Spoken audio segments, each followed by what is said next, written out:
한국산 순수한 제트 전투기 이제 개발을 하겠다고 발제를 한 상태고, 현재 우리 한국 내에서 두산 에너빌리티하고 이제 하나 에어로스페이스가 경쟁하는 상황이에요. 수출 관계가 여러 가지 얽혀 있다고 하니까 손해보는 게 좀 있는 것 같은데도, 가장 최신 뉴스는 한국산을 좀 생각하고 있다. 그렇게 2022년 여름에 우리가 폴란드하고 손을 확 잡은 것처럼, 그래서 뭐 지금의 폴란드가 독립적으로 이제 K방사 선택을 한 거고.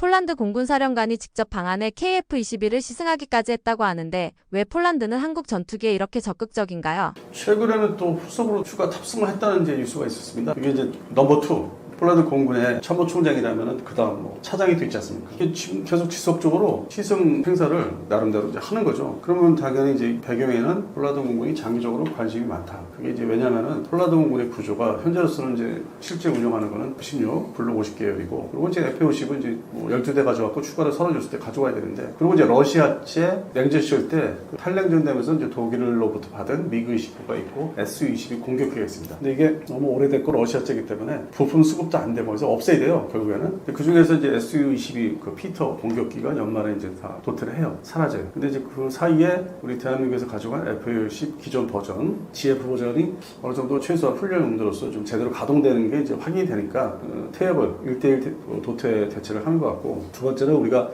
무장을 좀 빌려주는 개념으로 사이드와인더 옛날 버전 F-4 팬텀이 퇴역하면서 보관하고 있는 그걸 넘겨주고 있고, 그런 측면에서는 Su-22가 도태가 되고, 근데 미국에다 발주해서 받고 있는 이제 F-35A 스텔스 전투기는 뭐 한 대, 두 대 이렇게 완성이 돼서 그게 다 도착을 해서 전력화되려면 앞으로 시간이 또 많이 걸리고, 그래서 그런 이제 좀 복잡한 면이 있는데, 그 다음 숙제는 이제 F-35A를 받아서 이제 전력화하면 되는데, 그 다음 숙제는 이 로우급 밑에 지금 FA-50을 받아서 로우급 전력을 완성하면 되고, 중간에 이제 F-16 있지 않습니까? 블록 50. 이거를 이제 과연 유럽제 기존의 유로파이터 타이플이나 나팔 이걸로 대체해야 되냐 고민을 많이 하는데, 이거는 이제 한물간 가고 있는 4.5세대 A사 레이더 장착했다고 하지만은 시간이 흐름을수록 뭐 외형상의 어떤 설계 디자인도 아주 그 옛날에 80년대 말 기준이거든요. 그런 측면에서는 스텔스 쪽으로 발전할 수 있는 가능성이 없는데, 한국의 KF-10은 일단 설계 기본부터 스텔스하게 발전시킬 수 있게끔 설계했고 고정됐고, 그다음에 내부 무장창 관련된 것도 지금 준비가 되고 있고, 그래서 그런 측면에서는 연속적으로 뭐 블록 2, 그다음에 블록 3 넘어갈 수 있기 때문에 도입 생각을 좀 면밀히 하고 있는 것 같습니다. 이게 블록 2가 만약에 바로 제 시간에 안 되면은,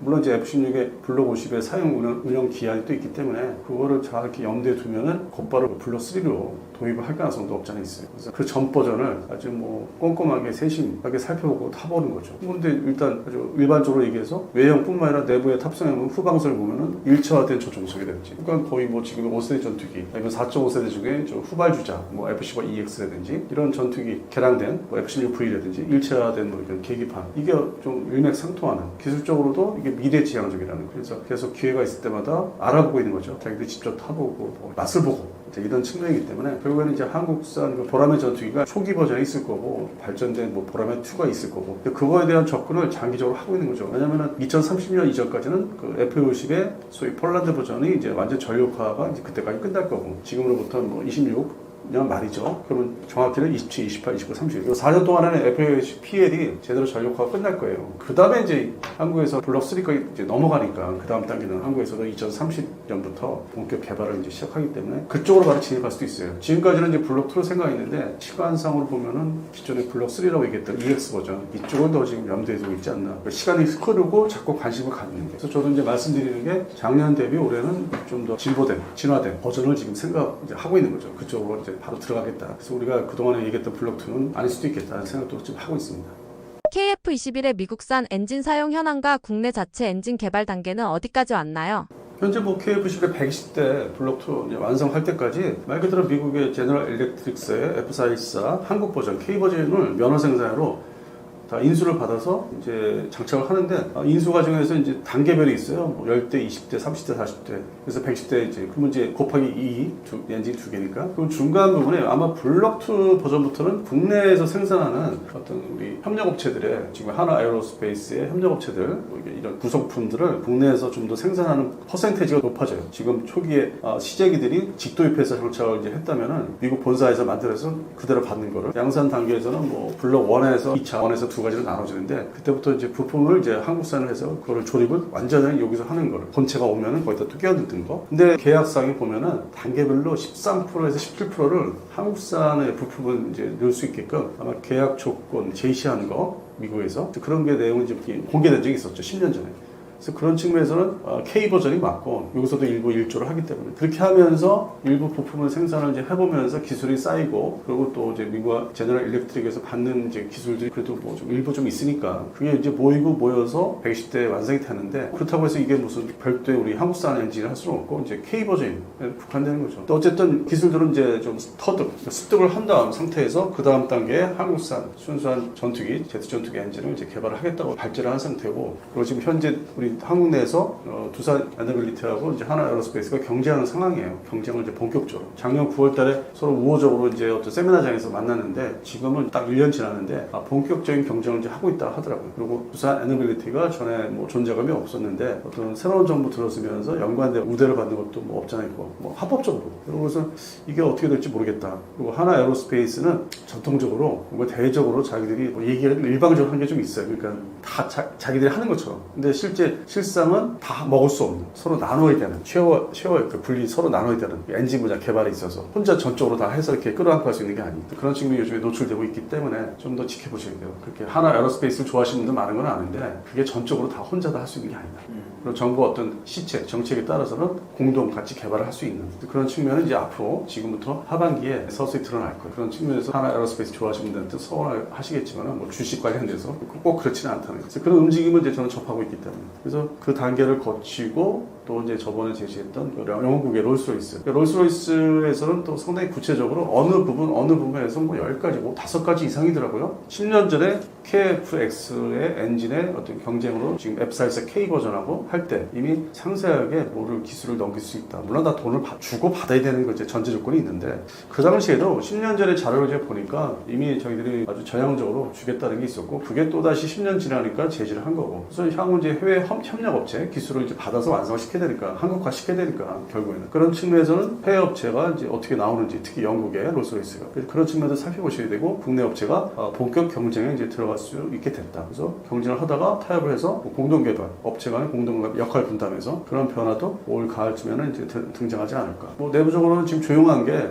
작년에 하나 에어로스페이스 9월달에 뭐 여러 세미나에서 한 두세 차례 세미나에서 자신감 있게 얘기했는데 그 상황이 지금 그대로 유지되는 건 아니라는 거. 그래서 좀 더 관심 있게 저도 그렇고 지켜보시고 그다음에 저는 이제 다른 이런 기회가 있으면 이제 방송 이렇게 말씀드릴 때 이게 이제 어떤 부분인지 이게 너무 전문적이다 보니까 이게 특히 엔진에 그래서 그 세부적으로 뭔가 좀 자료를 정리를 해서 이게 지금 이런 겁니다 하고 이제 보여드릴 기회를 좀 마련 중에 있습니다. 그래서 실제로 이제 기술이 뭔지 저들이 아주 선진국 엔진 선진국들은 도대체 어떤 부분을 주려고 하는지는 그 다음 기회에 제가 좀 보여드리도록 하겠습니다. 인도네시아가 터키의 KAN 전투기와 계약을 체결했는데 이는 KF-21 공동 개발에서 이탈한다는 의미일까요? 그렇지는 않아요. 저는 지금 평상시에 다른 방송 시간에서 그 상황이 있었어요. 뭐 몇 달 전에 너무 이제 우리 국민들이 이 KF-21에 관심 갖는 분들이 되게 많아요. 예상외로. 그 층이 새로운 매니아층이 있거든요. 옛날에 지금 뭐 블로그 시절 때 그런 뭐 이상한 매니아층이 아니에요. 지금은 아주 일반화되어 있거든요. 그래서 관심 많이 가져서 거기에 맞게 좀 화를 같이 내고 그런 방송을 저도 했어요. 근데 지금은 이제 좀 시간이 지나니까 좀 차분하게 가라앉아서 객관적으로 이제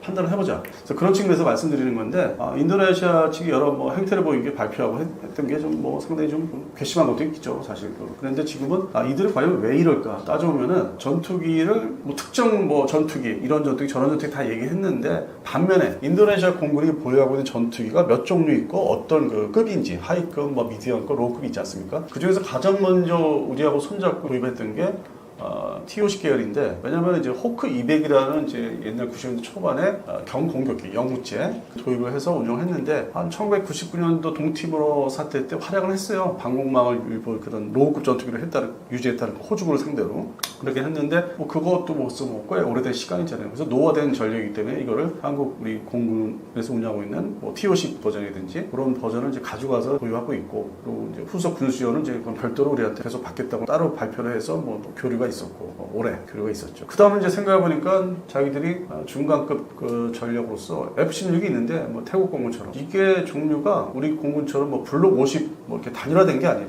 그 당시에 최신 버전이 아니라 이게 좀 애매모호한 F-16 중에서 2세대급 근데 지금은 이제 그 의미가 없잖아요. 지금 3세대 F-16이 이제 생산돼서 도입들을 하니까. 이게 노후 전력으로 이제 시간이 흐르면서 노후 전력이기 때문에 이거를 대체하기 위해서는 결국 KF-21에 지금 생각을 아직까지 버리지 못하고 버리지 말라고 이제 우리가 방수청에서 강요를 하고 있죠. 48대를 지금 생각을 지운 건 아니고 새로운 정부에서는 나름대로 방사청 중심으로 그 위에 관리하는 이제 그 기관에서 이거를 지금 벗어나지 않게 노력을 이제 하고 있는 거는 이제 보이고 있는데 지금 뭐 탈퇴다 버렸다 그건 아닙니다. 근데 그럼 KF-21 말고 칸은 뭐냐? 이거는 미국에서 F-35를 도입할 수 없고 뭐 러시아제 Su-57이라든지 뭐 중국제라든지 그거를 이제 감안할 때 별도로 도입을 하긴 해야 되거든요. 뭐 인도네시아 공군도 필요한 거니까 그게 바로 이제 이슬람 같은 서방 측의 이슬람권인 나토 국가인 칸을 이제 생각하고 그냥 미리 대내적으로 이제 보라는 듯이 특히 주변국한테 과시하기 위해서 짓는 거죠. 근데 그 실천되는 과정을 또 많은 우여곡절이 있을 거예요. 뭐 제대로 뭐 돈을 줬네 안 주네 그건 또 그 앞으로 나올 뉴스의 그 일부고 문이고 그래서 그거는 그렇게 우리가 긴장하면서 바라볼 건 아니고 동시에 F-21도 아직은 유지되고 있는 거 가져가겠다는 거는 근본적으로는 F-16은 뭐 대체 문제가 있으니까 그리고 이제 뭐 Su-30은 이제 보유하고 있죠. 27하고 30 그것도 많지는 않은데 뭐 숫자는 그렇게 전력 그 하위급의 주전력이라 하지만 숫자는 많지 않아요. 뭐 30대 이하니까 그거를 이제 라팔로 대체하는 거예요. 급한 대로. 그래서 칸은 말 그대로 F-35를 도입 못하는 스텔스 전투기를 이제 자기들이 뭐 충족을 시키려 해서 칸, 그다음에 이제 Su-27, 30대차는 라팔로 하고 F-16은 아직은 탈퇴 안 했으니까 KF-21로 거의 헐값에 가져올 수 있나 없나를 간을 보고 있는 거 계속 끊임없이 우리 속색이는 거. 그다음에 이제 로우급인 이제 호크 200, 뭐 100계열이나 이런 것들은 TO식, FO식급으로 대체하는 거. 그래서 등급별 소고기처럼 쇠고기처럼 등급별로 대체를 따로 이렇게 소유는 있는 거예요. 그들 역시 대체 소유가 따로따로 존재하는 거죠. 그래서 이게 좀 분리해서 보면은 그들의 어떤 전투기 전력 확보에 대해서 살펴봐야 되고, 그러니까 지켜봐야 될 거고, 중간에 이제 미라지 2천은 이제 취소했죠. 중국이 카타르에서 하는 거는 이건 없어진 거고, 또 하나 전투기가 있다면 이제 F-15EX 이 버전은 미국이 뭔가 군사 원조식으로 이렇게 FMS 외상으로 주지를 않으니까 이거를 더 이상 진전이 없는 거예요. 미국도 그냥 이래도 그만 저래도 그만 그런 나라이기 때문에 근데 관리를 좀 하려고는 했었는데 그리고 이제 미국의 목적은 Su-27, 30 러시아제 전투기를 청소를 하고 싶었던 건 있어요. 전 세계적으로 그 프랭크 시리즈 갖고 있는 나라 뭐 중국을 제외하고는 그거 버려라 대신 이거를 해서 그게 이제 전투기 세계에 오래된 그 관행이 있거든요. 이게 미국제나 서유럽제 사용하면 이제 관리가 어렵기 때문에 그게 정치적인 거, 정치 군사 외교로 다 이어지기 때문에 그래서 그런 측면에서 F-15EX를 이제 제시를 이제 했던 거죠. 좋은 조건으로 이제 판매를 하겠다. 그런데 인도네시아 공군 속셈은 저 돈을 다 주고 사야 되나 외상으로 장기 저리에 뭐 주면 안 될까? 그러다가 이제 유럽 파이터 배제하고 라팔이 이제 등장을 하면서 덥석 손을 잡은 건데 장기 저리 그런 측면에서 라팔이 들어간 거고 프랭크 시리즈 대체를 또 해야 되니까 그래서 이 분류해 보면은 좀 목적이 다 다르다. 그리고 결국 2030년도 넘어가면은 지금 상태로 우리가 손해 보는 그런 상황에서 파기를 안 하면은 KF-11이 불러보니 단순 조립 상태로 인도네시아 뭐 공장에서 생산해서 배치되지 않을까. 아직은 뭐 생각은 그렇게 하고 있어요. 뭐 객관적으로 주관적으로 생각하면은 이게 유지되지 않을까. 기업 관계, 수출 관계가 뭐 양국 관계가 또 여러 가지 얽혀 있다고 하니까 우리가 이득을 보는 것보다는 좀 손해 보는 게 좀 있는 것 같은데도 이게 동남아시아의 전반적인 시장 관리 지켜보는 나라들이 또 있으니까 그런 측면에서는 아직 파기되지는 않았다. 당분간은 유지가 될 것 같다. 그렇게 말씀드리겠습니다. 유럽 등 방산 강국과 경쟁할 때 KF-21의 가장 큰 기술적 강점은 무엇입니까? 유럽 등 방산 강국이라고 얘기하셨는데 이 나라들은 전통적으로 영국, 프랑스, 독일, 그 다음에 이태리 물론 이제 중립국이었던 나토에 합류한 스웨덴 이게 전통적인 방산 강국이죠. 그리고 나머지 나라들 이 소위 독일을 이제 추종하는 나라들 나토 안에서도 그 다음에 프랑스를 추종하는 나라도 있고 그런 나라들까지 포함하면은 대한민국 K방산이 당장 들어갈 여지가 없어요. 이제 그러면 독일을 추종하는 나라, 뭐 스페인이 있고 그리스도 있고 프랑스를 추종하는 나라, 뭐 일종의 뭐 벨기에, 벨지움 이 정도 이렇게 분류할 수 있죠. 또 이태리도 원래 뭐 2차 대전 이후에 어떤 독일의 방산 수출과 뭐 제작하는 거, 면허 생산은 이제 독일을 또 추종하고 있고 서독 시절부터 스웨덴은 또 뭐 독자적인 게 있으면서도 뭐 슈퍼 그리펜이라든지 그리펜 뭐 시리즈를 어떤 기술적인 하이 테크놀로지는 또 영국에서 레이더를 뭐 가져왔다든지 개발을 해서 영국한테 의뢰를 해서 옛날에 셀렉스사 그런 측면에서는 서로 얽혀 있죠. 자기들이 좋아하는 나라들 전통적으로 뭐 문화 습관 여러 가지가 대화도 되고 돈의 문제도 잘 서로 이루어지는 나라. 그래서 그게 서유럽 중심으로 돼 있고 반면에 이제 동유럽은 지금도 관광들을 가보시면은 아니면 업무 출장 가보시면 이렇게 딱 분류가 돼요. 독일부터 해서 이렇게 쭉 내려오면 스위스 해가지고 이렇게 보면 뭔가 차이가 있어요. 물론 옛날 성일 중세시대 성이라든지 뭐 여러 가지 이게 관광 상품들 이렇게 보면은 좋은데 이거는 이제 일반적인 거고 군사적으로 보면은 또 이게 중간에 2차 대전 때 뭐 주축국의 일원이 된 나라도 있다가 다시 또 바르샤바 조약국이 됐다. 복잡하잖아요. 또 동유럽이 오히려 더. 그래서 그런 측면에서는 뭔가 좀 어디에 자리 잡고 군사력을 유지할 수 있는 것도 아니고 물론 나토엔 들어와 있지만은 또 전통적인 게 좀 달라요 역사가 기조가. 그래서 뭐 지금의 폴란드가 독립적으로 이제 K방산 선택을 한 거고 루마니아 루마니아는 뭐 60년대, 70년대 그 바르샤바 조약국이면서도 뭐 영국이나 프랑스하고 항공산업을 또 손잡은 게 있고 뭐 조금 묘한 게 있더라고요. 나름대로 유럽에서는 그 옛날 냉전 시절 때. 그래서 루마니아가 덥석 지금 K방선을 잡지는 않는데 또 폴란드가 대신 이제 대리 역할을 하니까 전차부터 해서 유럽 버전, 동유럽 버전 만들 테니까 자기 폴란드 버전을 만들 테니까 뭐 좀 가져와라. 그게 대리 판매가 되는 거 이제 앞으로 될 것 같고. 그 다음에 이제 뭐 불가리아는 좀 조용합니다. 여러 가지 측면에서 조용하고 헝가리가 이제 친러 정부로 인해서 양다리 걸치는 면이 없지 않고 그래서 지금 현재 뭐 봤을 때는 결국 폴란드가 우수 고객이기 때문에 연동되게 루마니아 관리를 더 세밀하게 해야 되지 않을까. 뭐 그쪽에 언론이나 유튜브 아니면 이런 블로그에서 일비하는 뭐 단편적인 뉴스에 그렇게 현혹되지 말고 왜냐면 시간 지나면 또 그게 다 가짜 뉴스가 돼버리니까 증명이 되니까 이 폴란드를 중심으로 하다 보면은 뭐 루마니아 까지는 뭐 잘 되지 않을까. 물론 이제 최신 뉴스는 그리스가 저는 이제 평상시에 그리스 육군의 전차 대체가 폴란드가 좀 신경 영업을 하면은 대체 소요가 나오지 않을까. 거기도 뭐 전차 많이 보유하고 있으니까 이제 튀르키하고 대립하고 있고 그런 측면을 전망했는데 가장 최신 뉴스는 잠수함을 이제 한국산을 좀 생각하고 있다. 그래서 그런 얘기 나오고 뭐 소형 전수 차량이라든지. 근데 뭐 그건 돈이 뭐 전수 차량은 얼마 안 되고 잠수함이 좀 돈이 크죠. 그래서 이제 그 틈새를 이제 뭐 좀 비집고 들어간다든지 영업을 이제 함께 있을 거예요. 폴란드 가서 폴란드 잠수함 사업 때문에 여러 회에 걸쳐서 이제 설명회를 이제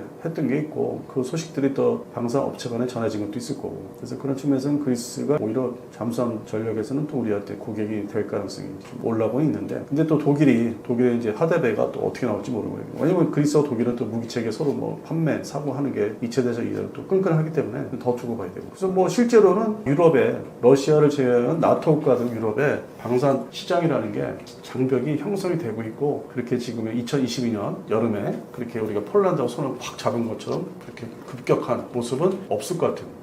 그리고 어렵게 영업을 해서 이 작은 나라들은 이제 들어가야 되는데 근데 뭐 수요 자체가 크지가 않아요. 나라 말 그대로 사이즈나 국방비 때문에. 그래서 어느 정도 이게 지금 정리가 되지 않았나. 그러니까 이게 뭐 부정적으로 말씀드린다기보다는 좀 객관적으로 보자 이것도. 그래서 동남아시아 대표적인 국가들, 우수 고객들 관리를 철저히 하라고 말씀드린 것처럼 기존에 우리 손에 들어온 그 나라들을 더 면밀하게 여러 조건을 더 맞춰서 계속 2030년대 초반까지는 가서 그 다음 제품을 또 팔아야 되니까 후속 개발되고 있는 것들 여러 가지 무기 맞지 않습니까? K방산에. 그러니까 지금 것이 현재 것이 들어갔으면 그 다음 후속으로 뭐 양 자체는 그때 가서 뭐 그렇게 많지는 않을 거예요. 항상 후속 무기들은 그 수량이 주니까 개량용들이나 신제품들은 그런 측면에서는 뭐 이미 장벽은 어느 정도 눈에 안 보이지만 형성은 됐다. 그래서 K방산 확대 해석, 유럽에서 확대 해석은 좀 금물이다. 물론 이제 현지 공장은 뭐 합작 공장을 세워서 한다고 하는데 그 조건이 말씀드린 그 방산 그 강국도 5개에서 6개 나라가 아주 깐깐한 나라이기 때문에 특히 프랑스 깐깐하고 독일도 더하고 기껏해야 좀 우리 입장을 조금 뭐 협상해서 봐줄 수 있는 나라가 이제 영국 정도로 좀 보고 있어요. 뭐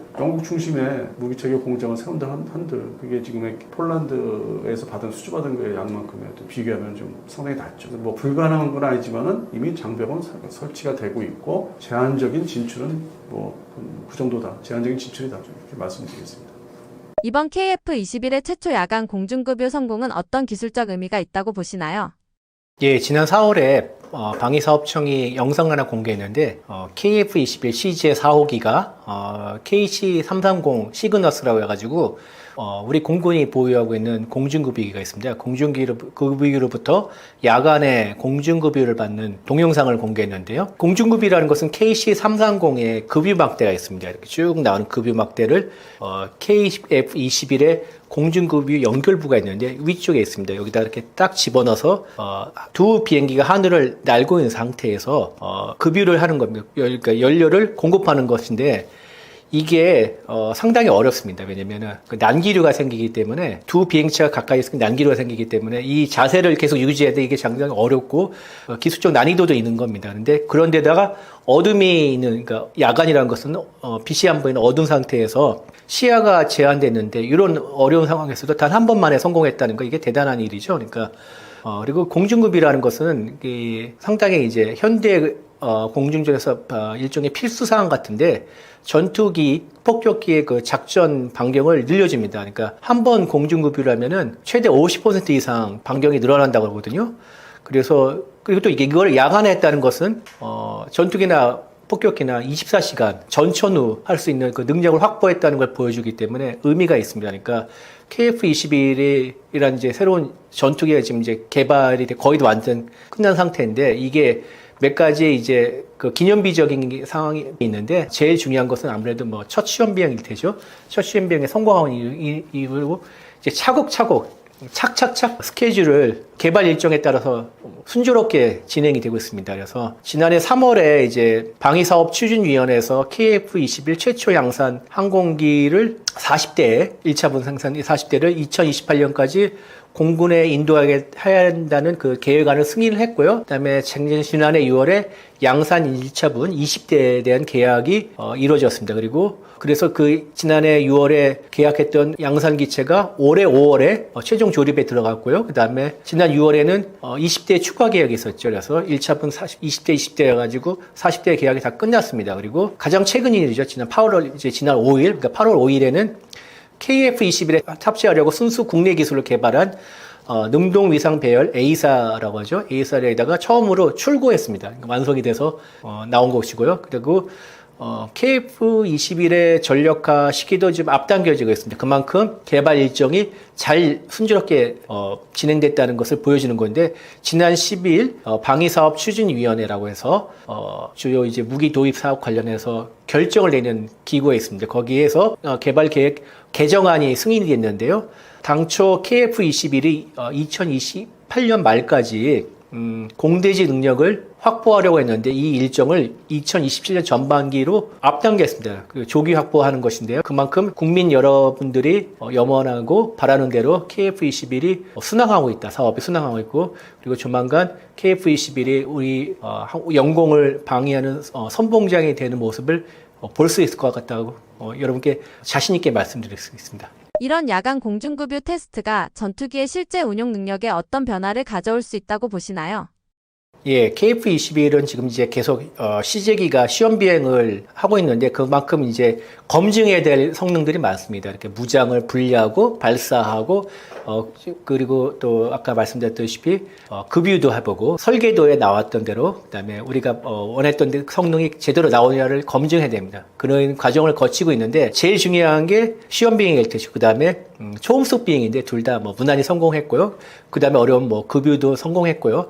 급유도 굉장히 빨리 되는 편이라 가지고 일각에서는 이게 뭐 조작된 영상이 아니냐는데 단번에 드러나는 게 급유 막대에서 급유구로 들어갈 때 기름이 살짝 나오는 장면이 확대 보면 나옵니다. 그렇기 때문에 이게 뭐 조작 논란이 금방 사그라드는데 그만큼 잘 진행되고 있습니다. 그래서 현재 시제기가 6대인데 그 중에 2대는 복작이죠. 2명이 탈 수 있는. 지금 2020년까지 모든 성능 검증을 다 마칠 것으로 전망이 되고요. 일단 2026년부터 2028년까지는 블록 1이라고 해가지고 공대공 능력만을 확 검증한 블록 1을 40대를 우선 공군에 일단 블록 1의 특징은 초음속 비행이 가능하고요. 둘째 그다음에 약간 매립형 무장입니다. 이렇게 미사일을 스텔스처럼 안에 내부 무장창이 아니라 살짝 안에 이렇게 살짝 홈을 파넣어 거기다가 반만 튀어나온 반매립형 무장을 하게 해가지고 스텔스 정도까지는 아니지만 저 피탐성을 늘리는 그런 설계가 되어 있는데, 이런 블록 1은 40대를 마련하고요. 그 다음에 2026년까지는 일단 초도 물량 40대 중에 20대를 먼저 실전에 배치할 것이고요. 그 다음에 2027년부터 2032년까지는 블록 2 80대를 순차적으로 양상하는데, 블록 2라는 것은 공대지, 그러니까 공중에서 지상을 공격할 수 있는 능력을 검증하고 확보하고 이를 검증하고 그다음에 정찰 기능을 추가하는 모델입니다.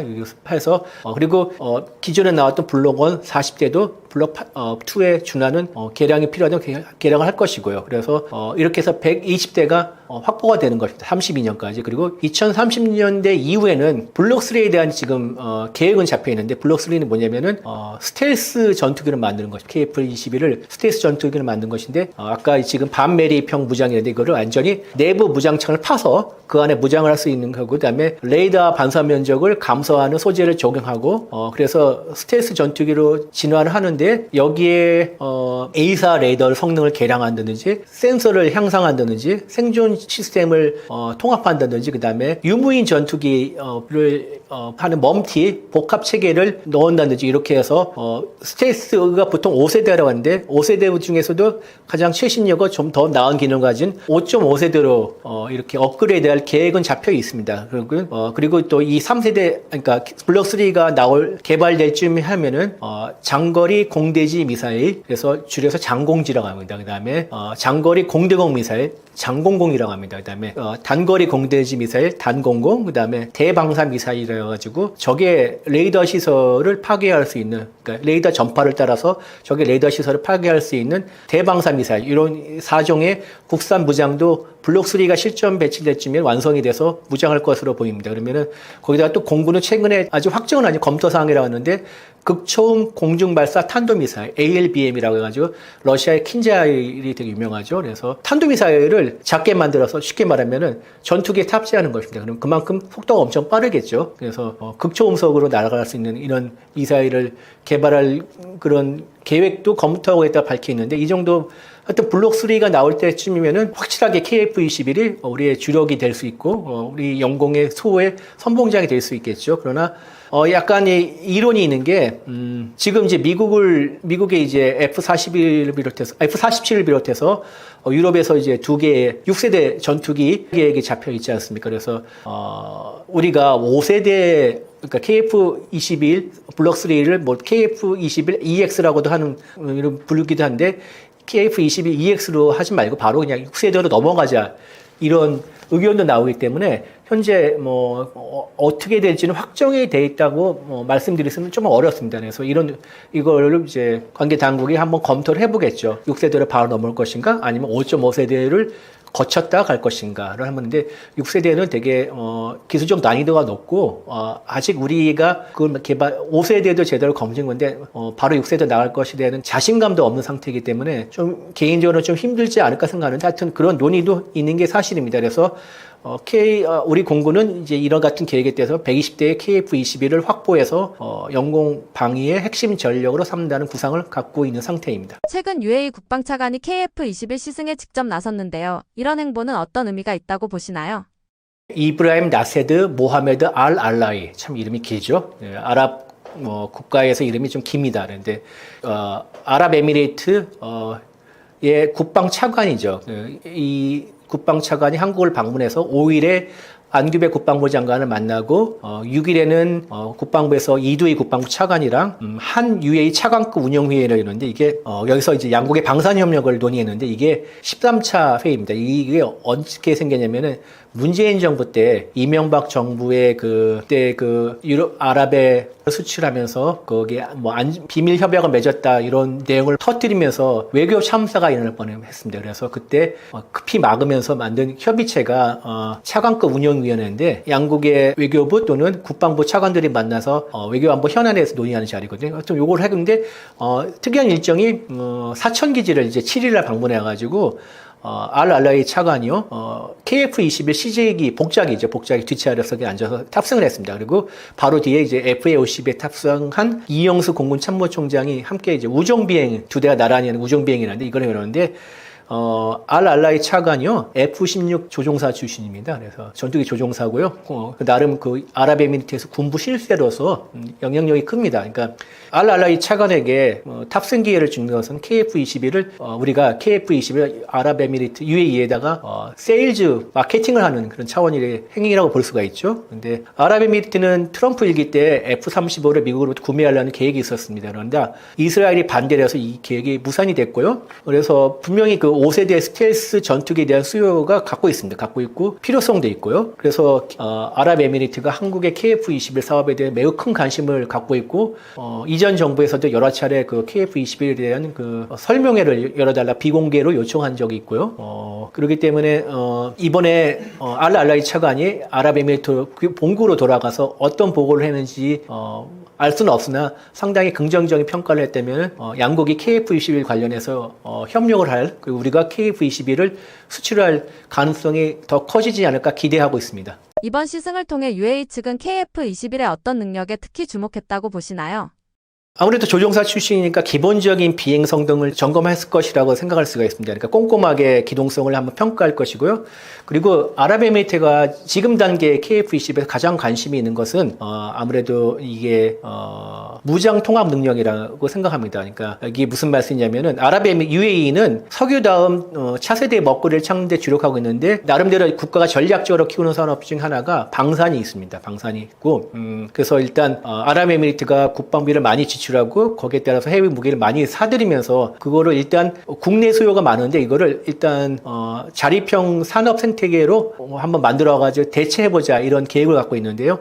그래서 정부 주도로 방산 전략을 본격화하고 그다음에 이를 위해서 다국적 기업이라든지 그다음에 해외 다국적 기업이라든지 아니면은 뭐 스타트업들에 대한 투자도 늘리고 있고 현지 투자와 공동 생산을 유도하고 있는 이런 상황입니다. 그래서 아랍에미리트의 꿈은 중동 지역의 방산 허브로 거듭나는 거겠다는데 그래서 제가 이제 LIG 넥스원의 판교 하우스 한번 가봤는데 취재 때문에 가봤는데 거기에 중동 사람들이 꽤 있더라고요. 그렇게 물어보니까 아랍에미리트에서 온 인력들이라고 합니다. 그래서 이들이 보면 얘기를 들어보니까 MIT 같은 이제 해외파 유학 고급 인력들이 많다고 하는데 그들이 와서 이제 기술 협력을 받고 이런 모습들을 볼 수 있습니다. 그만큼 국가에서 정책적으로 밀어지고 그다음에 아랍에미리트에서 엣지라는 그 방산 전문 그룹이 있는데 거기서 R&D부터 설계, 개발, 수출까지 모든 일관화를 이루어가지고 지금 무기를 적극적으로 개발하고 있습니다. 그래서 아랍에미리트가 엣지가 중심으로 개발하고 있는 각종 그 항공 무장들을 KF-21에 통합할 수 있는지를 알아보는데 아마 그게 가장 큰 관심사항이 아닐까 제가 추정을 합니다.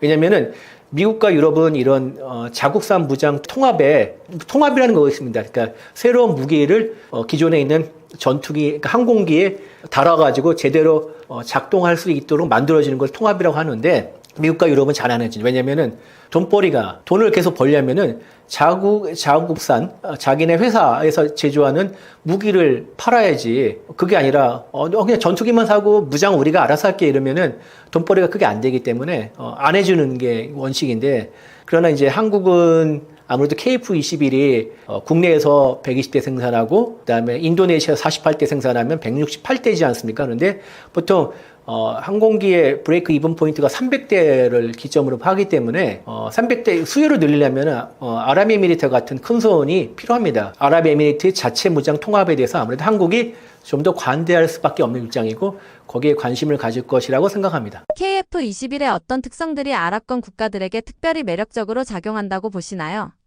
아직은 큰 메리트가 없습니다. 왜냐면은 공대공 능력을 갖춘 블록 1도 완성이 안 된 상태이기 때문에 그리고 그렇기 때문에 공대지 능력을 이제 확보한 블록 2부터는 본격적으로 입지를 할 것으로 전망합니다. 그리고 특히 스텔스 기능을 갖춘 블록 3가 완성될 경우에는 그때부터는 많은 아랍권 국가들 특히 돈을 갖고 있고 스텔스 수요를 갖고 있는 사우디아라비아나 UAE가 적극적으로 임할 것이라고 예상합니다. 특히 왜냐하면 이제 아직 그 아랍권 국가들이 스텔스 전투기를 구할 길이 마땅치 않기 때문이죠. 미국은 이제 F-35를 아직 아랍권 국가에는 내줄 생각이 없는 듯을 보이고 그래서 이제 아랍에미리트가 지난 2021년 두바이 에어쇼 때 러시아의 수호이 75 체크메이트라는 이제 약간 작은 형태의 스텔스 목업을 한번 전시한 적이 있는데 그 당시에 두 국가가 상당히 협의를 진행하지 않아 추정을 합니다. 왜냐면 그 러시아는 이제 개발 비용이 필요할 때시고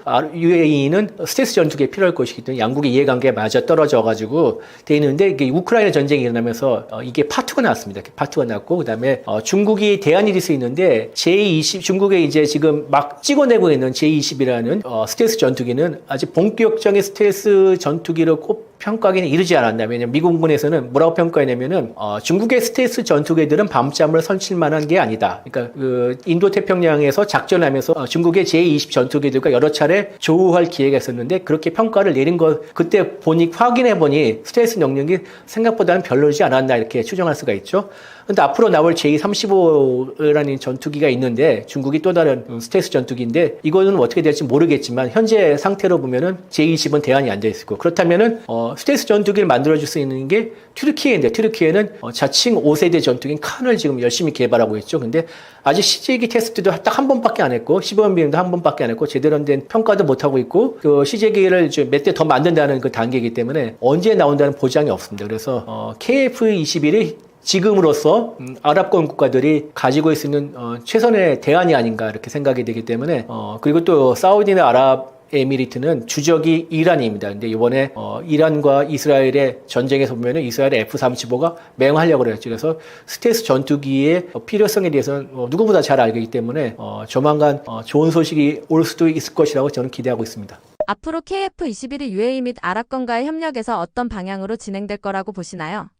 앞서 특히 아랍에미리트가 또 사우디아라비아도 방산을 차세대 먹거리 생각하기 때문에 KF21을 수출할 경우에는 아랍권을 수출할 경우에는 맞춤형 모델 개발과 함께 기술 이전 확대를 요구할 가능성이 크다고 생각합니다. 그리고 우리가 그러면은 현지 생산도 요구할 수도 있을 가능성이기 때문에 우리가 그러면은 개발 비용을 좀 보전하는 그런 방향으로 협상할 가능성이 크다고 생각합니다. 그리고 특히 아랍에미리트는 중요하게 생각하는 게 안전 보장입니다. 특히 아랍에미리트는 나라가 작고 그다음에 군사력은 나름 충실히 갖추고 있지만 워낙 나라의 규모가 작기 때문에 외국과의 협력을 통한 안전 보장을 요구하고 있습니다. 그래서 우리가 바카라의 원전을 팔면서 어느 정도 안전 보장한다는 비밀 협약을 맺었다는 파문이 있지 않았습니까? 이명박 대통령 때. 그런 거와 마찬가지로 KF21을 만약 우리가 수출할 경우에는 한국과 아랍에미리트의 합동 군사 훈련을 더 늘리든지 작전 교류를 더 늘리든지 이렇게 해서 양국 간의 안보 협력과 함께 상호 운용성을 향상하면서 일정 정도의 지금보다 더한 상태의 안전보장을 요구할 가능성이 있다고 생각합니다. 거기에 대해서 우리가 적절하게 잘 대응할 필요가 있다고 생각합니다. 인도네시아와의 공동개발은 지금 어떤 상황이며 분담금, 기술 이전 일정 등에서 잡음이 많은 이유는 무엇인가요? 최근에 이제 이게 뭐 공식적으로 나온 얘기는 아니고, 인도네시아 쪽에서 이제 SNS를 통해서 좀 그런 얘기들이 나왔었어요.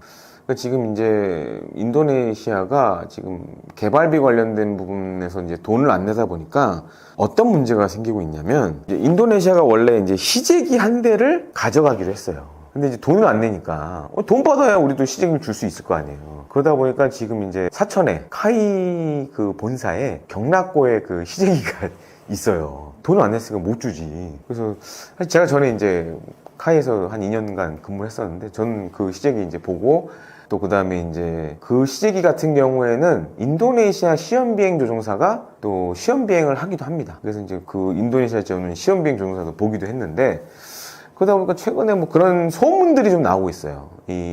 지금 시제기를 가져가려고 좀 노력을 하고 있다. 근데 이제 분담금 관련돼서는 좀 아직 뭐 특별하게 뭐 깎아달라는 얘기는 이제 이전에 나왔고, 그 다음에 이제 뭐 분담금 관련돼서 아직 얘기는 없는데 갑자기 이제 인도네시아 쪽 SNS를 통해서 뭐 그런 얘기들이 지금 나오고 있습니다. 근데 이런 얘기가 나오는 게 우리나라 입장에서 봤을 때는 굉장히 불편하죠. 이제 공동 개발하기로 했는데 이제 분담금은 깎아달라고 그러고 안 내고 뭐 이런 상황이고. 근데 이제 많은 분들이 이제 좀 오해하시는 게 기술 이전 관련돼서 좀 오해하시는 부분들이 제가 봤을 때 좀 많은 것 같아요. 우리나라가 지금 이제 KF21, 그러니까 인도네시아에서는 IFX라고 합니다. 사업명을. 근데 이게 기술 이전도 우리가 뭐 막 퍼주는 게 아니라 인도네시아가 돈 준 만큼만 주는 거예요. 그리고 핵심 기술 이전은 우리도 국내 법상 줄 수가 없어요. 그거 줬다가는 그거 준 사람들 다 감옥 가야 돼요. 깜빵 가야 돼요. 그래서 인도네시아와 관련된 기술 이전의 핵심은 뭐냐? 생산 기술이에요. 그러니까 향후에 만약에 인도네시아가 IFX 사업을 정상적으로 진행했을 때 인도네시아에서 이 IFX를 만들어야 됩니다. 그러니까 KF21의 인도네시아 버전을, 그러니까 그거 관련된 생산 기술 이전과 관련된 내용이지 뭐 A사, 레이다 뭐 이런 뭐 핵심 뭐 기술 주는 거 아니냐 이렇게 생각하시는 분들 많은데 그거는 절대 아닙니다. 그리고 또 이게 미국과의 문제도 있어요. 왜냐하면 KF21에는 이제 미국산 부품이라던가 미국산 엔진 등이 사용되는 부분이 있어요. 그리고 요거는 또 우리나라와는 별개의 문제고 또 미국과의 문제가 또 있어요. 인도네시아는. 그래서 이게 기술 이전 문제는 뭐 굉장히 좀 복잡하다. 그리고 돈을 낸 만큼만 주는 방식이지 그냥 돈도 안 줬는데 우리가 뭘 퍼준다. 이거는 좀 잘못된 생각이라고 좀 듭니다. KF21은 4.5세대로 시작했지만 5세대를 목표로 하는데요. 이런 전략의 이유와 터키 칸과 비교한 장점은 무엇인가요?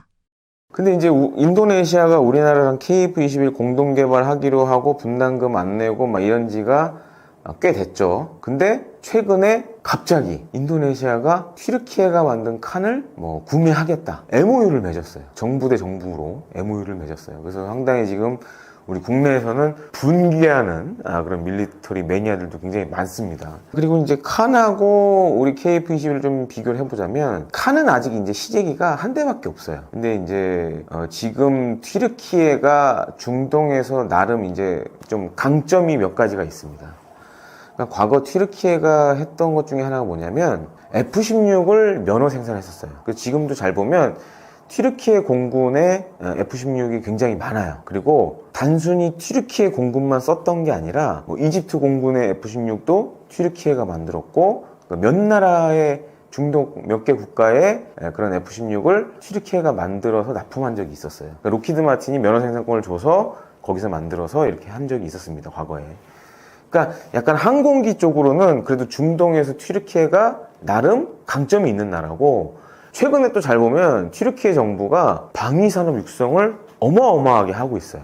그래서 지금 이제 칸도 일단 시제기 한 대밖에 없는데 이거 가지고 여기저기 지금 세일즈를 하고 있어요. 그래서 이제 그렇게 해서 얻어 걸린 게 인도네시아고, 지금 이제 예를 들어서 UAE라던가 사우디아라비아 이런 나라들도 좀 세일즈를 세게 하고 있어요. 그리고 제가 이제 전에 카이 다닐 때 중동에서 하는 방산 전시회 가보면 조금 좀 이제 진짜 솔직하게 말씀드리면 이 방산 전시회 가보면 이제 전시회장 크기가 달라요. 우리나라 방산업체들 전시회장하고 튀르키예 쪽 전시회장하고 크기가 달라요. 튀르키예는 전시회에 나갈 때 돈을 정말 많이 씁니다. 그리고 튀르키예가 요새 강점을 갖고 있는 게 있죠. 무인기는 지금 사실 우리나라보다 앞서 있어요. 그래서 뭐 바이락타르 TB2라든가 이런 것들은 이미 전 세계적인 튀르키예를 알리는 그런 무기 체계로 지금 자리 잡았고, 그러다 보니까 요즘 이제 자신감이 굉장히 많은 상황이에요. 인도네시아 같은 경우에 특히 이제 튀르키예 이슬람 국가죠. 그러니까 인도네시아도 이슬람 국가고 또 그런 공통점도 있고, 그러다 보니까 지금 이제 인도네시아가 뭐 칸을 이제 구매를 하겠다, 일종의 이제 MOU 같은 걸 맺었는데, 근데 모르겠어요. 그 튀르키예가 만들고 있는 칸은 아직은 시제기가 한 대밖에 없고 양산은 사실 이제 언제 할지 잘 모르는 상황이에요. 근데 그럼에도 불구하고 반면에 이제 KF-21은 지금 테스트를 거의 이제 블록 1은 마무리 돼가고 있고 양산 들어갔고 어떻게 보면 이제 사용 가능한 전투기로 가고 있는 상황인데 칸은 아직 그런 정도는 아니거든요. 근데 이런 상황에서 인도네시아가 튀르키예 칸을 선택했다라는 건 약간 좀 전투기 성능보단 뭔가 다른 걸 노린 게 아니냐, 이제 예를 들어서 이런 겁니다. 특히 인도네시아 지금 프라보 대통령이 이 KF-21 관련돼 가지고 사실 이제 집권하면서 국방장관 때부터 굉장히 부정적이었어요. 근데 그 이유가 뭐였냐면 이 커미션 문제. 그러니까 이제 국방장관 때는 제가 대선 나가기 위해서 정치 자금이 필요하니까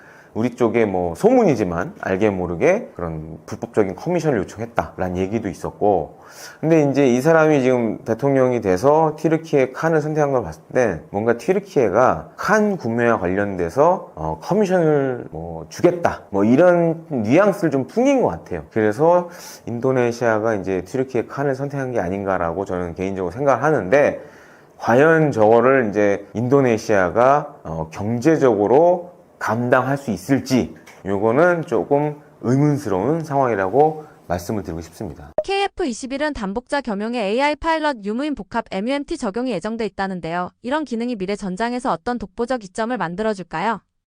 최근 전투기들은 사실 지금 이제 인공지능이라던가 유무인 복합은 향후 미래 전장에 살아남기 위한 필수적인 조건이 돼가고 있어요. KF-21도 그래서 지금 이제 블록 1 같은 경우에는 이제 공중전만 하는데 블록 2는 이제 다목적 전투기로 진화를 합니다. 그래서 지금은 이제 블록 1은 공대공 무장밖에 장착을 못하지만 블록 2는 공대지, 공대함 뭐 이런 임무도 다 해야 돼요. 근데 여기에 만약에 인공지능이 적용이 되고 그 다음에 유인기와 복합적으로 만약에 작전을 하게 된다면 생존성이나 성능이 훨씬 더 좋아지겠죠. 그래서 지금 이제 약간 미래 전에 필요한 이런 작전 요소들을 업그레이드 시키려는 그런 것들을 연구 개발을 지금 진행 중이고, 이게 잘 되면 향후에 수출 시장에서도 강점이 될 수 있다라고 좀 말씀을 드리고 싶습니다. 배치 3 핵심이 스텔스 강화를 위한 내부 무장창이라는데요. 반매립에서 완전 매립으로 가는 설계가 왜 그렇게 어렵나요? KF-21은 지금 모양새는 사실 4.5세대입니다. 그러니까 외형적으로 봤을 때는 무장을 안에 넣게 돼 있는 그런 모양새는 아니에요. 그러니까 밖에 무장을 다는 형상이에요. 근데 이제 KF-21을 만들 때부터 레이더 반사 면적을 최소화하는 설계를 하긴 했습니다. 그래서 이제 모양만 보면 미국이 만든 F-22랑 많이 비슷하죠.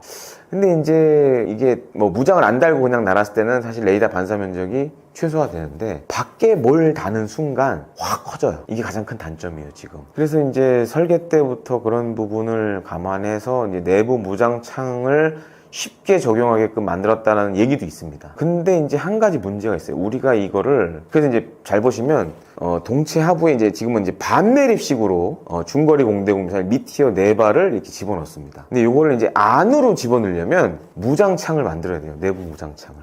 근데 내부 무장창을 이제 만드는데 가장 큰 문제는 첫 번째, 우리가 한 번도 해본 적이 없어요. 그리고 두 번째 문제가 뭐냐면, 생각해보세요. 우리가 이렇게 생각하시면 될 것 같아요. 갑자기 우리가 차를 한 100km로 가는데 갑자기 문을 연다고 생각해보세요. 쉽지 않겠죠? 어렵겠죠? 근데 이 내부 무장창은 문을 열었다 닫았다를 해야 되고 무장이 밖으로 나와야 되는 것도 있고 어려운 부분이 많아요. 그래서 이제 그런 것들은 사실 최근에 이제 IT 기술이 많이 좋아져서 실제 비행기에 적용하기 전에 컴퓨터를 이용해서 시뮬레이션을 해보면 어느 정도 해답을 찾을 수는 있어요. 다만 이거를 이제 어떻게 보면 이제 투자를 더 해야 되는 부분도 있고 또 한 가지로는 이게 단순히 내부 무장창만 만들어서는 완전한 스텔스 성능을 갖기는 어려워요. 또 한 가지가 뭐가 필요하냐면 레이더 반사 면적을 저감시켜주는 도료라든가 필름 같은 것도 전투기에 적용을 해줘야 돼요. 근데 우린 요건 아직 안 해봤어요. 이것도 지금 이제 올해 국방 예산 증액하면서 연구개발에 이런 것도 지금 들어가는 상황인데 근데 이게 뭐 1, 2년 연구개발해가지고 나오지가 않겠죠. 시간이 많이 걸린다는 얘기죠. 그런 것들이 지금 좀 이제 과제로 좀 남아 있습니다. 그래서 향후에 우리가 어떻게 연구개발을 잘 하느냐에 따라서 또 우리가 KF-21 블록 3가 그렇게 갈지 아예 스텔스 성능으로 갈지 아니면 지금 이제 공군의 딜레마가 사실 이겁니다. 우리가 이제 5세대 전투기 F-35를 미국에서 도입해서 쓰는데, 이제 미국에서 도입한 F-35는 우리가 돈을 주고 샀지만 막상 운용해보니까, 이거 우리 전투기가 아니네. 약간 이런 느낌이에요, 지금. 왜냐면 여러 가지 이제 제약되는 부분이 많다 보니까. 그러다 보니까 KF-21을 스텔스화를 시킬지 아니면 아예 새로운 전투기를 만들지 이제 이거를 상당히 좀 고민하고 있는 상황입니다. KF-21의 국산 엔진 개발은 난이도와 비용 논란이 큰데요. 그럼에도 한국이 자체 엔진을 추진해야 하는 전략적 이유는 무엇인가요? 지금 이제 말씀드리면 KF-21은 향후 이제 양산될 120대의 KF-21은 국산 엔진을 쓸 일이 없어요. 이미 이거는 미국 지휘사의 F414 400K 엔진을 쓰기로 확정을 했어요. 근데 지금 이제 앞서 말씀해 주신 KF-21 블록 3라든가 아니면 아예 새로운 한국형 차세대 전투기 같은 경우에는 스텔스화를 하고 내부 무장창을 만들고 이러면 어떤 문제가 생기느냐, 기체가 무거워져요. 그러면 추력이 더 큰 엔진으로 바꿔줘야 돼요. 그래서 그게 새로운 전투기가 됐든 KF-21 블록 3가 됐든 같은 문제가 있습니다. 지금 이제 KF-21에 장착된 F414 400K 엔진 같은 경우에는 엄밀히 얘기해서 5세대 전투기 엔진은 아니에요. 이제 이게 전투기도 세대에 따라서 엔진도 변화가 됩니다. 근데 지금 KF-21은 4세대, 4.5세대 전투기를 위한 엔진이지 5세대를 전투기를 위한 엔진은 아니에요. 근데 지금 이제 문제 중에 하나가 이제 더 이상 미국이 5세대 엔진과 관련돼서 해외 면허 생산권을 안 줘요. 지금 이제 우리가 KF-21 장착하는 F414 400K 엔진은 물론 미국 지휘사 엔진이지만 우리나라에서 면허 생산을 하고 있어요. 근데 그보다 더 좋은 5세대 전투기 엔진은 이제 미 정부가 해외 면허 생산권을 안 주려고 그래요. 미국 내에서 만든 거 갖다 써라. 그리고 예를 들어 우리처럼 이제 국산 전투기를 만들려는 나라는 아예 이제 수출 허가를 안 내줄 수도 있어요. 굉장히 지금 어려운 상황에 놓여 있어요. 그래서 지금 이제 하려는 게 그런 문제 때문에 그게 뭐 KF-21 블록 3가 됐든 아니면 정말 한국형 차세대 전투기가 됐든 아예 새로운 게 됐든 이제는 엔진을 우리나라가 만들지 못하면 다음 버전으로 갈 수가 없는 거예요. 그래서 지금 KF-21에 장착된 F414 400K 같은 경우에는 자료마다 좀 차이는 있습니다. 13,200, 그러니까 밀파워. 항공기 엔진이 내는 순수한 추력을 이제 보통 밀파워라고 많이 얘기를 하는데, 요게 13,200이라는 얘기도 있고, 14,200이라는 얘기도 있어요. 근데 지금 우리가 만들려는 한국형 엔진은 한 3,000파운드 정도 추력을 키우려고 그래요. 한 16,000, 17,000 정도로 이제 높이려고 그래요. 그러면 만약에 우리가 이제 5세대든 5.5세대든 차세대 전투기를 할 때 기준이 되는 게 F-35입니다. F-35는 단발 엔진인데 이 밀파워 추력이 3만 2천 4천 이렇게 돼요. 엔진이 하나인데 우린 지금 2개인데도 그 추력이 안 나오는데 사실 지금 F-35에 달린 F-135 엔진은 뭐 그런 얘기도 있어요. 외계인을 갈아놓은 엔진이다 뭐 이런 얘기가 있을 정도로 정말 5세 전투기 엔진이에요. 그러다 보니까 이제 우리가 5세 전투기 하려면 그 정도 파워는 내야 되거든요. 12,000, 13,000, 뭐 32,000, 34,000 이 정도 나와줘야 되니까. 그래서 기존 F-414보다 추력이 큰 국산 엔진을 만들자라고 지금 얘기를 하고 있습니다. 근데 문제는 이겁니다. 이제 개발비만 해도 한 최소 2조, 많게는 3조 이상 이렇게 들 것 같고, 또 한 가지로는 시간도 꽤 걸리겠죠. 소재라든가 우리가 지금 이제 5,500파운드도 지금 하고 있고, 그 다음에 이후에는 10,000파운드도 할 거고 하지만 16,000은 사실 이게 굉장히 큰 추력의 엔진이거든요. 이런 거를 하는데 일단은 돈도 많이 들고 시간도 많이 들지만 지금은 꼭 해야 되는 상황이 왔다라고 좀 정리를 드리고 싶습니다. F-35, Su-57, J-20과 비교했을 때 KF-21의 센서 전자전 통신 기술은 어떤 차별점과 강점이 있나요? 일단 이제 F-35랑 비교를 해보자면 지금 이제 이 질문이 제가 봤을 때는 KF-21의 일종의 이제 항공 전자장비 관련된 질문으로 보여져요. 근데 제가 이제 앞서도 말씀드렸지만 F-35는 5세 전투기고 KF-21은 4.5세 전투기입니다. 그 갭이 분명히 있어요. 차이가 있어요. 특히 항공 전자장비 측면에서도 지금 이제 F-35 같은 경우에는 또 성능 개량을 지금 계속적으로 하고 있습니다. 그래서 지금 우리 공군이 쓰는 거는 F-35 블록 3F라고 하기도 하고, 지금 이제 블록 4 같은 경우에는 워낙 미공군의 요구도가 높다 보니까 지금 약간 좀 헤매고 있는데, 그러니까 지금 나와 있는 F-35 블록 3F랑 KF-21 예를 들어서 지금 이제 우리가 양산에 들어갈 블록 1이랑 비교해보면, 이런 말씀드리면 굉장히 시청자분들이나 구독자분들이 분노할 수도 있지만 제가 봤을 때 기술적으로 최소 10년, 최대 20년 격차가 있어요. 항공 전자장비에만 있어서는 그 정도로 차이가 있어요. 왜냐면 이제 같은 A사 레이더라도 물론 우리가 하드웨어적으로 좋을 수는 있지만 소프트웨어적인 측면에서는 F-35가 앞서는 부분이 굉장히 많고, 그 다음에 F-35는 A사 레이더를 이용해서 전자전도 할 수가 있습니다. 지금 그러니까 A사 레이더 안테나를 이용해서 적의 방공망을 교란을 시킨다거나, F-35는 또 이제 스텔스 전투기란 말이에요. 거기다가 이제 레이더에서 발생되는 전파도 탐지율이 적은 LPI 이런 걸 사용한다는 얘기도 있고, 그만큼 좀 차이가 크죠. 그러니까 스텔스에 최적화된 모델이고 F-35는 5세 전투기로.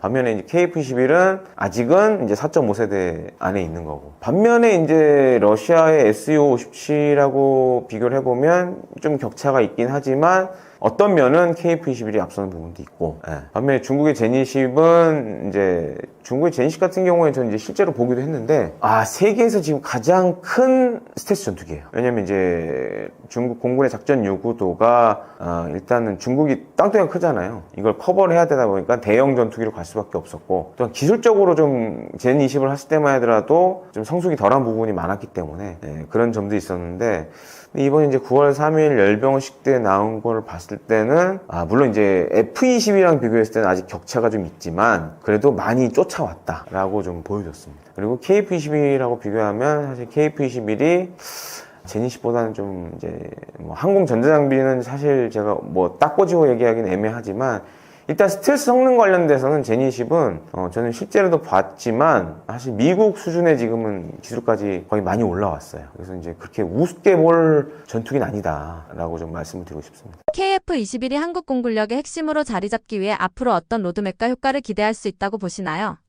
그래서 KF-21 같은 경우에는 지금 이제 120대가 양산이 돼서 우리 공군의 F4E 팬텀은 다 퇴역을 했습니다. 그래서 이제 KF-5EF, F-5EF 좀 남아있는데, 요거를 이제 완전히 우리가 KF-22 전력화되면 완전히 대체할 거고, 그렇게 되면 우리 공군의 미들, 중간급 전력을 이제는 우리 손으로 만든 전투기가 임무를 다 한다. 이런 이제 시간이 이제 얼마 남지 않았고, 중요한 건 이제 꾸준하게 성능 개량을 해줘야 돼요. 그리고 더 중요한 거는 사실은 빨리 공군에서 써야 돼요. 공군에 빨리 안 쓰면 수출 시장에 나가는 게 더 늦어져요. 그래서 최근에 이제 언론 보도를 보셔서 아시겠지만 지금 KF-22 블록2도 원래 28년 말쯤에 하기로 했는데 좀 땡겨서 하겠다. 21년 정도 땡겨서 하겠다. 27년에 하겠다. 이런 것도 하는 걸 봤을 때는 단순히 이게 성능을 개량하는 것도 있지만 좀 해외 여러 나라에서 요구도 있는 것 같아요. 지금 KF-21 블록 1도 좋은데 같은 가격이면 차라리 좀 다양한 임무를 할 수 있는 KF-21 블록 2가 있었으면 빨리 있었으면 좋겠어. 그럼 우리가 살 수도 있을 것 같아. 그래서 이제 뭐 언론을 통해서 보셨겠지만 지금 뭐 UAE 공군도 와서 한번 타봤고, 그다음에 폴란드 공군 참모총장도 와서 타봤고, 그러니까 이게 타본다라는 거는 기본적으로 관심이 있다라는 얘기로 보셔야 될 것 같아요. 그래서 그런 측면에서 굉장히 긍정적이고, 다만 이제 우리가 국제시장에서 KF-21을 좀 팔려면 단순히 공중전 임무만 해서는 안 되거든요. 다임무가 가능한 KF-21 블록 2가 공군에 빨리 배치돼야지 아마 그때부터 KF-21이 본격적으로 해외 시장에 좀 나설 수 있지 않을까, 좀 이렇게 보고 있습니다. KF-21 차세대 전투기 사업은 우리 정부가 대규모로 지원하고 있다고 하는데요. 정부가 KF-21 사업에 적극 지원한 이유와 규모는 어느 정도인가요? 육해공군 무기체계가 있지만은 지금 가장 대미 의존도가 높은 게 공군이에요, 공군. 그죠? F-15K, 뭐 F-16, 그다음에 우리가 FA-50도 사실은 T-50 그 훈련기를 기반으로 한 거잖아요. 다 미국 베이스단 말이에요. 특히 엔진은 100% 미국이거나 아니면 저 유럽에서 사오는 거고. 그렇기 때문에 대외 의존도가 가장 높은 게 공군이에요, 공군은. 전쟁을 하다 보면은 자주국방은 내가 만들어내면은 무한히 할 수 있잖아요. 혼나 뭐 전쟁하다가 어느 국가에서 안 팔아 그러면 전쟁을 못 하는 거 아니에요? 그래서 자주국방이 떨어지는 거예요. 그래서 공군이 제일 급한데, 공군이 항공 전투기가 비싸요. 또 이 작은 크기에 비해서는 비싸다고. 그래서 가장 빨리 국내 개발을 해야 되겠다 의지는 있었지만은 그거를 우리가 마음대로 바꿀 수 없던 것이 그야말로 미국의 방산 기업들, 군산 복합체 이런 데 계속 팔잖아요, 우리한테. FMS를 통해서 포린 밀리터리 세일 해가지고 대외 군사 판매 있잖아요. 이런 걸 해가지고 다 판다고. 우리 이제 정상회담을 너 몇 대 살 거야, 몇 대 살. 일본도 트럼프 일기 때 그 카감 그 항공모함 방문해가지고 아베 손 한 번 잡아주고 105대를 더 파는 거예요. 응? 그것이 다 이런 것들이라고. 그래서 우리가 국산화 기술 자립을 제일 하기 힘들었던가 이거예요. 그러나 최근에 이제 우리가 FA-50을 성공시켰잖아요. 폴란드에 팔고 말레이시아, 필리핀에 팔으니까 이것이 엄청나게 이제 시너지 효과가 생긴 거예요. 야, 우리도 가능성이 있구나. 그래서 이제 우리가 KF-21을 추진했는데 정말로 우리가 체계적으로 했어요. 그리고 뭐 단계별로 방향을 정해가지고 그러다 보니까 이게 소문이 나고, 특히 이제 원래 이제 국제 공동 개발이라는 시스템을 통해서 하면은 판매가 잘 되잖아. 일단 우리도 팔고 인도네시아도 팔고. 그래 인도네시아가 그렇게 국제 공동 개발을 시작했다는 거는 굉장히 아이디어가 좋은 거예요. 그런데 인도네시아가 노이즈 마케팅 효과를 우리한테 준 거예요. 뭐 20% 참여한다고 했다가 20%면 1조 6천억 정도를 해야 되는데 이 6천억만 낸다고 하잖아요. 그러니까 이 신뢰가 떨어지는 거예요. 그렇게 하면서 모든 나라 시끄러웠는데 다행스럽게 우리가 이 시제품을 만들어가지고 운영하면서 사고 한 번 안 나고, 그 다 양산도 안 됐는데 외국 뭐 국방차관이나 공군총장 이런 사람 막 타잖아요. 이거 있을 수 없는 일이거든. 이거 완성된 것도 아닌데. 이렇게 하면서 계속 선전을 하니까 정부도 야, 이거 정말 이제 우리가 공군력도 자립할 수 있겠네. 이제 F4, F5 이런 것들 다 전력 공부에 메꿀 수 있겠네. 여기에 이제 뭐 정부도 엄청나게 이건 가능성이 있어. 외국에 이제 선전도 잘 돼 있어. 그 다음에 훈련 그 시험 비행도 아주 잘 되고 있어. FA-50을 팔다 보니까 그것이 또 선전 효과가 있어. 이것이 딱 어우러진 거예요. 그래서 정부에서 이거는 정말 전략적으로 투자해야 되겠구나. 그래서 거의 9조를 투자했죠. 그리고 거기다가 이제 인도네시아가 나와서 노이즈 마케팅까지 해버리고, 그러다 보니까는 이거는 정말 KF-21만 잘 개발하고 단계별로 성공만 시키면은 이건 엄청나게 자주국방 플러스 대외 세일즈를 할 수 있겠구나. 이것이 이제 공감대가 형성된 거죠. 그래서 지금 적극적으로 정부에 지원하고 있고, 외국에 이제 계속 팔고, 그 다음에 이제 항공기는 엄청나게 비싸요. F-35 같은 게 우리가 지금 뭐 60대를 사온다고 했지만 천문학적 돈이잖아요. 그래서 이런 걸 다 이제 빨리 이제 업그레이드 시켜가지고 이걸 대체할 수 있겠다. 이런 자신감이 생기는 거죠. 그래서 이제 정부는 지금 안보 자립, 그 다음 산업기술 파급 효과, 방산 수출, 그 다음에 외교적으로도 동맹국을 유치하고 이 무기 팔으면 같이 동맹이 돼요. 뭐 자연스럽게 동맹이 될 수 있다고. 무기 팔으면은. 그렇기 때문에 뭐 그걸 협약으로 맺지 않더라도 아니 우리가 전쟁하는데 무기 준다고 했다가 안 주면 골치 아프잖아. 이런 것들이 이제 우군을 만드는 것이죠. 그래서 이렇게 되니까 KF-21은 지금 상당히 정부에서 지원한 만큼 국민들이 원하는 만큼 성과를 내고 있다. 다른 거는 뭐 이렇게 얘기하면 조회수가 많이 하는데 KF-21은 엄청나게 조회수가 많이 와요. 한때는 뭐 핵잠수함 이런 게 많이 나왔는데 핵잠수함 많이 했기 때문에 그런지 KF-21은 엄청나게 많이 나와요. 그래서 저도 제가 공군은 아니지만은 우리 방산 그 시스템은 알잖아요. 그래서 저도 보면은 이건 좀 공부해야 되겠다는 생각이 들어요. KF-21은 단계별로 진화한다고 들었는데요. 블록 1, 2, 3 개발은 어떻게 진행되고 있나요? FA-50 공격기 개발할 때도 뭐 블록 1, 2, 3 개념은 별로 적용이 안 됐었는데 이 블록 1, 2, 3는 미국이 이제 시초해가지고 그 미국 같은 경우는 블록 하나 수십 대씩이잖아. 뭐 항공기도 그렇고 함정도 그렇고. 근데 우리가 이번에 이제 이렇게 1, 2, 3를 나눠가지고 단계적으로 이렇게 한 거는 아주 잘한 거라고 봐요. 그래서 단기에는 공대공 중심, 공중전. 옛날에는 뭐 기총으로 쏘고 그랬는데 요즘 뭐 미사일로 다 하기 때문에 최근에 들어서는 뭐 그 북한도 미그 29에서 뭐 공대공 무기를 발사했다 이런 얘기가 나왔었어요. 아무튼 4.5세대에 진입할 수 있는 블록 1에서는 4.5세대를 지향해서 지금 개발하고 있고 블록 2에 들어가서는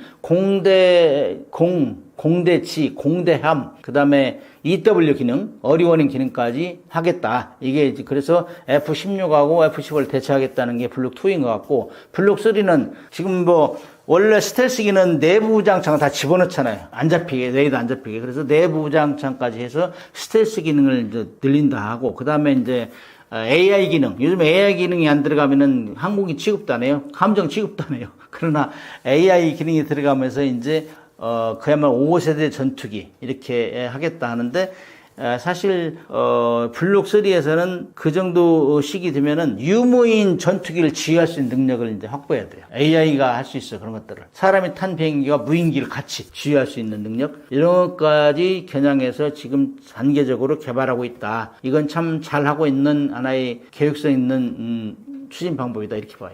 KF-21은 앞으로 어떤 기술적 진화와 업그레이드가 가능할까요? 조금 전에 언급했지만은 AI 기술은 모든 그 무기 체계의 가장 핵심적인 그 기술로 이제 평가되고 있고, 그 다음에 그런 것들이 데이터 링크화 되어 있어가지고 육해공 무기 체계가 다 정보를 교환하고 실전으로 쓸 수 있게 하고, 그 다음에 그것들이 단기적으로 할 수 있는 것이고, 중기적으로는 내부 무장창을 설계하고, 그 다음에 뭐 적위선 탐지 장비 이런 것도 성능을 높여야 되고, 그 다음에 이제 장기적으로는 이제 뭐 AI 해가지고 유무인 복합 체계가 연동할 수 있는 이런 기술 이런 것들이 우리가 가야 될 방향이 아닌가. 그 다음에 이제 우리가 지금 KF-21도 어떻게 보면 4.5세대라 얘기하지만 개발하는 사람들 얘기 들으면 뭐 거의 5세대다 이렇게 5세대라는 건 스텔스 기능이 많이 좋았다는 건데 거기다가 이제 AI 기능이 이제 들어가면은 정말로 우리가 상상 이상으로 전투 능력을 발휘할 수 있죠. 우리는 그 빨리 할 수 있고 결심을 그런 면에서는 지금 잘 가고 있다고 봐요. 많은 분들이 KF-21을 F-35나 라팔 같은 전투기와 비교하시는데 KF-21만의 차별화된 특징은 무엇이라고 보시나요? KF-21이 F-35나 라팔을 따라가기는 힘들죠, 아직까지는. 왜냐면은 시장 확보에서는 엄청난 차이가 있는데, 우리가 이제 잘 해야 되는 것 중에 하나가 커스터마이징. 만든 것도 중요하지만 각국에 따라 다 전공 환경이 틀리다고. 그래서 일단 중동이나 폴란드 이런 데는 가격이 싸야 돼. 가격이 싼 무기를 만들고, 우리가 컴퓨터도 뭐 기능이 많다고 다 쓰는 거 아니잖아요. 그래서 그 환경에 맞게 이렇게 커스터마이징 해줘야 된다는 것이 가장 중요한 거고 싸게 만들어야 되고 이런 면에서는 우리가 좋은 면이고 장점이라고 볼 수 있죠. 그 다음에 이제 FA-50 공격기를 파는 나라는 이미 우리 고객이 돼 있어요. 그 고객을 중심으로 해서 새끼척에 나가는 이런 방법을 마케팅 전략을 짜야 돼요. 그래서 이제 F-35는 사실 우리보다 엄청 비싸잖아요. F-21보다. 그다음에 나팔도 우리보다 비싸고. 그래서 각 저가에 그다음에 확실한 능력을 가진 거, 너무 고사양을 사용해가 쓰지도 않는 거 가지고 가격만 올리면 안 된다 이거죠. 그래서 그 나라의 실정을 보고 거기에 맞게 커스터마이징 전략을 짜면은 우리 승산이 있다. 특히 FA50 공격기를 파는 나라들은 그 나라를 중심으로 확장될 수 있도록, 시장이 확장될 수 있도록 그런 전략을 써야 된다. 그렇게 봐요. KF21은 해외에서도 관심을 받고 있는데요. 현재 세계 시장에서의 성과와 주요 관심 국가는 어디라고 보시나요? 인도네시아는 아무튼 우리하고 공동 개발을 한다고 해가지고 국제 공동 개발을 한다고 해가지고 많은 국가의 관심을 얻었는데 거기까지는 좋았어요. 그 다음에 이제 또 분담금을 적게 내고 안 내려고 하는 데서 노이즈 마케팅까지는 잘했다고. 그러나 그럼에도 불구하고 우리가 껴안고 가야 돼요. 초기 약속한 거는. 그렇게 하면서 또 하나의 그 공군 무기뿐만 아니라 육군 해군 무기체도 팔을 수 있으니까 이런 차원에서는 일단 우리의 고객으로 계속 묶어놔야 되고, 그 다음에 다른 관심 국가들 필리핀 같은 경우는 이미 그 내전에서 진압하면서 활용을 했어요. FA50을. 그러면 FA50을 가진 나라는 KF21을 살려고 할 것이다. 그럼 그런 면에서는 필리핀, 말레이시아, 태국, 그 다음에 중동에서는 사우디아라비아, 그 다음에 이집트, 남미에서는 콜롬비아, 아르헨티나. 그래서 우리는 시장을 확보하기 위해서 계속 돌아다녀야 돼요. 그리고 방산 전시를 통해서 와서 태워주고, 그 다음에 그 공군 무기와 해군 무기, 육군 무기를 토탈 연결해가지고 이렇게 하면은 KF21이 지금 많이 각광을 받고 있으니까 그거를 빌미로 해가지고 해군이나 육군 무기체로 팔 수 있는 이런 전략을 쓰면 좋을 것이다. 그 다음에 이제 폴란드 같은 경우는 실전으로 사용할 가능성이 많잖아요. 그런 데를 많이 확보해야 된다. 그렇게 봐요. 그래서 이제 KF21이 일단 성능은 4.5세대 이상인데 가격이 싸다는 거. 그 다음에 F-35는 사실 미국이 너무나 비싸고 또 어지간한 나라는 팔지 않아요. 미국은. 경제력이 약한데 그 다음에 정비 능력이 없는 데는 안 판다고. 그래서 우리가 그런 거를 이제 반면교사 삼아가지고 우리가 틈새 시장을 들어가야 된다. F-35가 갈 수 없는데 라팔이 갈 수 없는 이런 걸 틈새 시장을 전략 공격해야 되고, 그 다음에 한국산 무기 K9 자주포, FA50 이런 것들을 이미 수출했기 때문에 거기에서 묻어나오는 그걸로 인하여 우리 한국과의 유대관계가 강화되는 이런 걸 적극적으로 활용한다면은 우리가 굉장히 승산이 있다. 그래서 이제 6회 공군 무기체를 패키지로 묶어가지고, 그다음에 어떻게 보면 토탈 솔루션, 패키지로 묶고 각 무기 체계마다 생산부터 시작해가지고 MR로까지 다 책임지는 이런 시스템을 하는 모델을 여러 가지 만들어야 돼요. 육군 무기 체계, 해군 무기 체계, 공군 무기 체계 각 모델을 만들어가지고 그걸 하나 잘 한 날에 성공시키면 그것이 인접 효과로 간다고. 우리가 폴란드 잘하니까 루마니아도 오고 여기저기 많이 나타나죠. 그래서 이런 것들을 잘 활용하면은 KF21은 결국에는 우리 이제 전력 공백, 우리 이제 F-16, F-15 이제 퇴치하면서 공백을 메꿀 수 있는 것이고, 방산 수출을 하면서 우리가 이제 지역하고도 공동적으로 우리가 협력할 수 있는 그런 매개체로 활용할 수 있죠. 그래서 자주 국방도 하고 또 방산 수출을 통해서 국민 경제 활성화도 통하고, 그다음에 인접국가 유대관계 강화하면서 외교력도 강화한다. 이거 두 마리 토끼가 세 마리 토끼를 잡을 수 있는 하나의 매개체가 될 수 있죠. 그래서 KF21이 그래서 정부에서 계속 지금 국가적으로 지원해주고 그 성공을 엄청난 국민들이 응원해주고 박수 쳐주는 거라 이렇게 생각해요. 한국은 지금 유사 이래로 육해공 무기체계가 고루 팔리는 전환기에 있어요. 그것이 이제 폴란드 무기 많이 사줬죠. 러시아 우크라이나 전쟁 때문에 그것이 위협이 이제 엄청나게 느끼면서 폴란드가 사고 우리의 무기 파는 홍보 대사를 역할을 했는데, 지금 우리가 지금 그 붐이 일어나자마자 유럽, 나토가 완전히 뭉쳐가지고 한국 무기를 배제하려는 경향이 있어요. 특히 잠수함 같은 경우도 우리가 지금 팔면은 엄청난 시장을 확보할 수 있는데 그것이 굉장히 위기에 있다. 그래서 우리 민간군 산하견이 똘똘 뭉쳐가지고 그걸 타파할 수 있는 지혜를 발휘한다고 생각해요. 그 다음에 인류 역사상 전쟁은 끊임없이 있었단 말이죠. 그래서 무기라는 건 전쟁이 일어나지 않게 하는 게 일본이지만은 일어나면 이겨야 되잖아요. 그래서 그런 면에서는 우리가 육해 공군 무기 체계를 지금 다 대표 선수가 있잖아요. K9 저지포, K2 전차, 함정, 해군에는 뭐 잠수함, 호위함, 그다음에 공군에는 KF-21, FA-50 이런 것들이 정말 국가의 주력 무기이면서 수출을 해가지고 국민 경제를 활성화시키는 이런 가장 좋은 도구로 활용될 때 국민들은 박수치고 응원할 것이다. 저는 그렇게 생각합니다.